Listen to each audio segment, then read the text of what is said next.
December 18-ന് നമ്മുടെ ദിലീപേട്ടൻ്റെ Babbar release ആവുന്നുണ്ടല്ലോ, കാണാൻ പോകുന്നുണ്ടോ?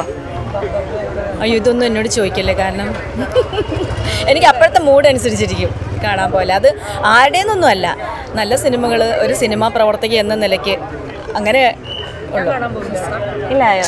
എന്തായാലും കാണാൻ പോവില്ല. കാരണം സിനിമാ പ്രവർത്തകയ്ക്ക് നേരിട്ട അപമാനവും ഇതും നമ്മൾ മറക്കാൻ പാടില്ല. അത് ആര് വഴിയാണെങ്കിലും അതെ, നമുക്കത് മുഴുവനും ഇതായിട്ടില്ല എന്നൊക്കെ പറയണം. പക്ഷെ അത് എന്തായാലും ഒരു ഗൂഢാലോചന ഏതെങ്കിലും ഒരു കൂട്ടർ നടത്തിയിട്ടുണ്ടല്ലോ, അതാണല്ലോ അദ്ദേഹം അന്ന് പറഞ്ഞത്. അപ്പം അതുകൊണ്ട് ബഹിഷ്കരിക്കണം. അല്ലല്ല, ഇത് അങ്ങനെയല്ല. ഇത് ലോകം മുഴുവൻ ഒരിടത്തും നടക്കാത്തൊരു ഇതാണ് നടന്നിരിക്കുന്നത്. അപ്പം സിനിമ വേറെ ഉണ്ടല്ലോ, ലോകത്ത് എന്തോരം മനുഷ്യരുണ്ട്, അവരുടെയൊക്കെ സിനിമകൾ നമ്മളെല്ലാവരെയും കാണുന്നില്ലല്ലോ. ഇത് ബഹിഷ്കരിക്കണമെന്ന് തന്നെയാണ് ഞങ്ങളുടെ എല്ലാവരുടെയും ഒരു വലിയ ഭൂരിപക്ഷം അത് തന്നെയാണ്. അപ്പോൾ അതുകൊണ്ട് അദ്ദേഹം ഒരു സിനിമാ പ്രവർത്തകയായതുകൊണ്ട് കുറച്ച് ബുദ്ധിമുട്ടുണ്ട് അവർക്ക്. എനിക്കാവുന്നില്ല, ഞാൻ മീഡിയയാണ്, ധൈര്യമായിട്ട് പറയുന്നു, തീർച്ചയായിട്ടും ബഹിഷ്കരിച്ചേ പറ്റും.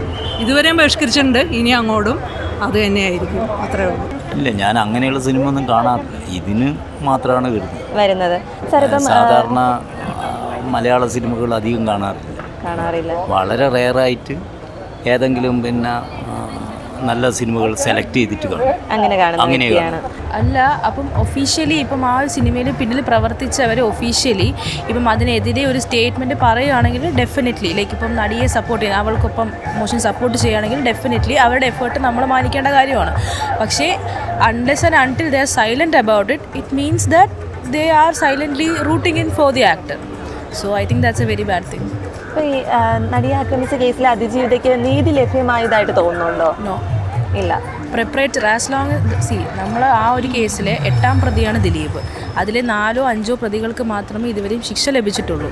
8ാം പ്രതിയും ഗൂഢാലോചകനുമായ ആ വ്യക്തിയെ as long as he's walking out in the open, it's like ഒരു കോൺഫിഡൻസ് ആണ് ആൾക്കാർക്ക്.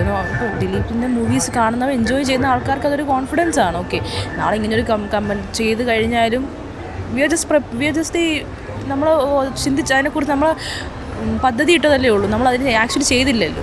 അങ്ങനെ നമുക്ക് അങ്ങനെ ഫ്രീ ആയിട്ട് നടക്കാം എന്നുള്ള ഒരു കോൺഫിഡൻസ് ആണ് അത്. I think that's A very bad thing. ഇപ്പോൾ യേശുക്രിസ്തു പറഞ്ഞ പോലെ പാപം ചെയ്യാത്തവർ കല്ലെറിയട്ടെ എന്ന് പറഞ്ഞാൽ കല്ലെറിയാൻ ആരും ഇല്ലാത്തൊരവസ്ഥയിലാണല്ലോ ഉള്ളത്.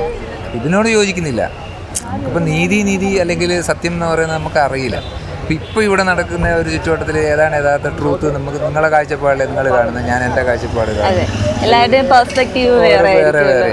അപ്പോൾ ട്രൂത്ത് എന്താണെന്ന് അറിയില്ല, സംഭവിക്കുന്നു എന്നുള്ളതേ ഉള്ളൂ. ബോധത്തോടുകൂടി ജീവിക്കാൻ ശ്രമിക്കുക എന്നുള്ളതാണ് ഞങ്ങളുടെ ഒരു കൺസെപ്റ്റ്. ഏറ്റവും ബോധത്തോടുകൂടി ജീവിക്കാൻ ശ്രമിക്കുക, അനുഭവിക്കുക, ജീവിതം ആസ്വദിക്കുക എന്നുള്ളതാണ്. അത് ബോധം ഉണ്ടെങ്കിലേ നമുക്ക് അനുഭവിക്കാനാവും.